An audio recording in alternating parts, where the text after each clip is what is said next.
நிஷா அறந்தாங்கி நிஷா போயிட்டாங்களா? அப்பா போயிட்டா நிம்மதி. வந்துட்டு படத்தை பத்தியே பேசல. நான் எப்படியாவது அடுத்த படத்துல அவரு கூட ஹீரோயின் ஆகணுமா. அவரு என் கூட நடிச்சாரு.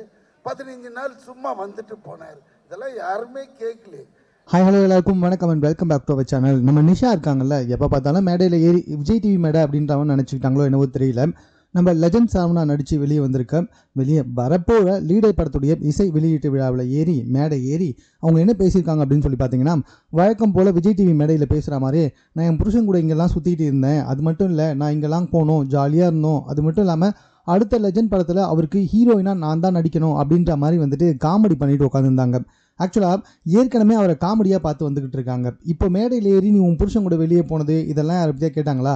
படத்தை பற்றி பேசணும், படத்துடைய சாங்ஸை பற்றி பேசணும், அங்கே வந்திருக்க நடிகைகளை பற்றி பேசணும். அதை விட்டுட்டு என் புருஷன் கூட நான் இங்கெல்லாம் ஊரை சுற்றுறேன் அப்படின்னு சொல்லி சொன்னால் விடிவி கணேஷ் சமகாண்டு ஆகிட்டார். அவர் மேடை ஏறி யாருக்காவது கொஞ்சமாவது விவஸ்தை இருக்கா? இந்த மேடையில் வந்து படத்தை பற்றி பேசணும், ஹீரோவை பற்றி பேசணும், இயக்குநர்களை பற்றி பேசணும், அதை விட்டுட்டு புருஷன் கூட வெளியே போனேன், அடுத்த படத்தில் நான் ஹீரோயினாக அடிக்கிறேன்னு சொல்லி பேசிகிட்டு இருக்கேன், விவஸ்தை இருக்கா இல்லையா உனக்கு அப்படின்னு சொல்லிட்டு பயங்கரமாக மூஞ்சை காமிச்சிட்டாரு. ஒரு நிமிஷம் வந்துட்டு நம்ம நிஷா மூஞ்சே வாடி போச்சு. ஆமாங்க, உண்மை தானே, விஜய் டிவி மாதிரியே நினச்சிக்கிட்டு எல்லா இடத்துலையுமே வந்து வாயை விட்டுட்டு இருந்தால் எல்லாரும் இப்படி தான் கேட்க செய்வாங்க.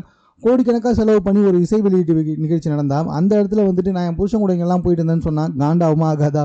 ஸோ விடிவி கணேஷ் பயங்கரமாக திட்டி விட்டார். எனக்கு தெரிஞ்சு அங்கே இருந்து நிறைய பேர் வந்துட்டு இதை தான் பேசியிருப்பாங்க. அவங்களுடைய வாய்ஸாக தான் விடிவி கணேஷ் மேடை ஏறி நிஷாவை பயங்கரமாக திட்டாரு. இந்த விஷயம் தற்போது சமூக வலைத்தளத்தில் மிக வைரலாக பகிரப்பட்டு வந்துகிட்டு இருக்குங்க. இது சம்பந்தமாக உங்கள் கருத்து என்ன அப்படின்றத கமெண்ட்டில் தெரியப்படுத்துங்க. மேலும் இது போன்ற செய்திகளை கூட தெரிந்து கொள்வதற்கு 60 செகண்ட் சேனலை சப்ஸ்கிரைப் பண்ணுங்கள்.